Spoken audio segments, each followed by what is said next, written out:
Ukurasa wa Twitter wa Maria Salongi lakini pia na mtandao wa Instagram ambao kwa sasa umekuwa na posti ambayo imewekwa kwenye pin ya Mange Kimambi akiwa kwenye hali ambayo kiuhalisia Watanzania wengi wameshtuka, yani wale ambao wameweza kulia na kutoa machozi, basi ni jambo ambalo kwa sasa limeonekana kuwa ni gumzo nchini Tanzania. Hali na afya ya Mange Kimambi jamani sio nzuri mpaka muda huu. Update ambazo tumezipata ni kwamba afya yake inazidi kuzorota, lakini pia bado mwili pia umekuwa ukichemka na hata pumuaji wake umekuwa ni wa changamoto. Kwa mujibu wa taarifa mbalimbali, kila mmoja anazungumza la kwake kuhusu issue ya kansa ambayo kwa sasa inamtafuna dada yetu Mange Kimambi, lakini pia na baadhi ya taarifa zingine ambazo bado hazijapata ukweli kwa kuthibitishwa kwamba Mange Kimambi amewekewa sumu. Kila mmoja anazungumza ya kwake kwamba issue ya kansa ndio issue pekee, ukiachana pia na baadhi ya magonjwa mengine ambayo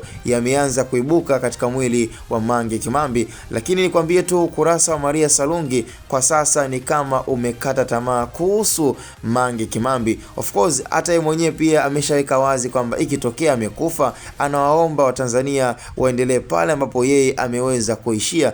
Kuhusu issue ya Watanzania kuingia barabarani tena, ni sakata ambalo tena Mange analitaka liweze kutokea. Hapo ndo anapingana na Watanzania wengi sana ambao kwa sasa hawako tayari kuingia barabarani. Kama ilitokea mistake na bahati mbaya kwa mwaka jana 2025, Watanzania kwa sasa hawataki na hawawezi kuingia kwenye huo ujinga, kwa kuwa isisaulike kwamba kundi la Watanzania wengi sana walipoteza maisha baada ya uchochezi mkubwa sana ambao alifanya Mange Kimambi. Hivyo kwa sasa hata kama anafanya uchochezi na anawaomba Watanzania waingie tena kwenye maandamano, lakini bado Watanzania mwamko huo hawako tayari, na ndio maana pia ukifuatilia comment za Watanzania wengi kwa sasa zinamwandama Mange Kimambi.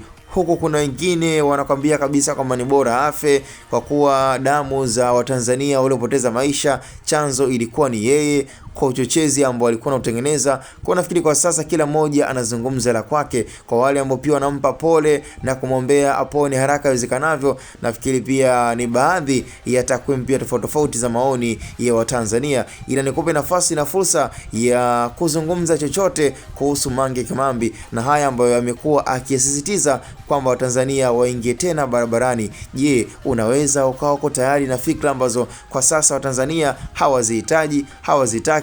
Kila moja ameshasahau, yani yaliyopita si ndwele. Kwa sasa Tanzania wanaganga ajayo, ambayo unaambiwaje yajayo yanafurahisha. Cha msingi tukutane kwenye upande wa comment hapa. Ni Hatboy Media.